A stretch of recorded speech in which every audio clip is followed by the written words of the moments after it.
அனைவருக்கும் இனிய மாலை வணக்கம்.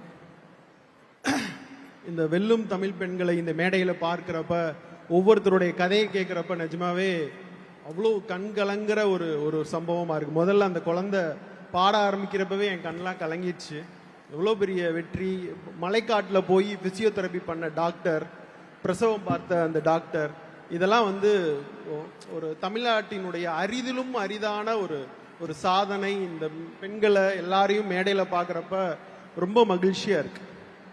தமிழ்நிலம் மட்டுமல்ல, இந்திய நிலம் முழுக்க பெண்ணை சக்தியாக பார்க்கிறோம், தெய்வமாக பார்க்கிறோம், ஒரு தேவியாக பார்க்கிறோம். யாதுமாய் நின்றாய் காளி அப்படின்னு பெண்ணை ஒரு பெரிய ஒரு தெய்வமாக பார்க்கிறோம்.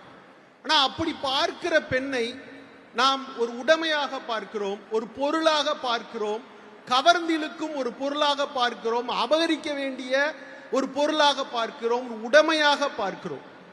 அந்த உடைமையாக பார்க்கறதுனால தான் பெண் மொத்த வாழ்க்கை முழுக்க ஒரு பெரிய அடிமைத்தனத்திலிருந்து அவள் விழுந்து கிடந்தாள். பொருளாதார விடுதலை அவளுக்கு இல்லை, சமூக கட்டுப்பாட்டில் அவள் சிக்கிக்கொண்டாள், குடும்பத்திலிருந்து சிக்கிக்கொண்டாள், ஆணாதிக்கத்தில் சிக்கிக்கொண்டாள். அங்கிருந்து திராவிடம் என்கிற தத்துவம், பெரியார் கொண்டு வந்த தத்துவம் மட்டும்தான் தமிழகத்தில் பெண்கள் விடுதலைக்கான முதல் கல்லை எடுத்து வைக்கிறது.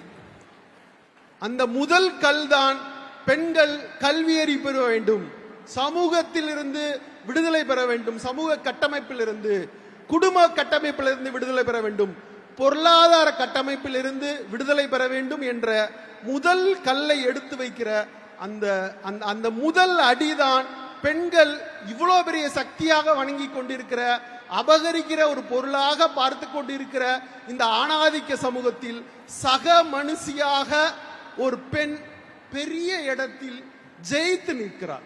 என்னிடம் ஒரு ஊடகவியலாளர் சொன்னார், 10th +2 ரிசல்ட் பார்க்கிறப்ப ஆண்களோட பெண்களுடைய தேர்வு விகிதாச்சாரம் பயங்கரமா இருக்கும். அவங்களுக்கு ஒரு கல்வின்னு ஒன்று வழங்கணும்னு அவங்க படிச்சு அவங்களுடைய பெரிய உயரத்தில் இருக்கிறாங்க. இந்த +2 முடிச்சுட்டு காலேஜ் ஆரம்பிக்கிற ஒரு காலகட்டத்தில் பெண்களுக்கு ஏதோ ஒரு பெரிய தடை ஏற்படுகிறது. அவங்கள கல்லூரியிலிருந்து அவங்க வேலைவாய்ப்பு வரை ஒரு 80% 90% கல்வி பெற்ற பெண்கள் இந்த வேலைவாய்ப்பு, திருமணம், குழந்தை பேரு இந்த மாதிரியான சூழல்ல கடுமையான சிக்கலுக்குள்ள மாட்டிக்கிறாங்க.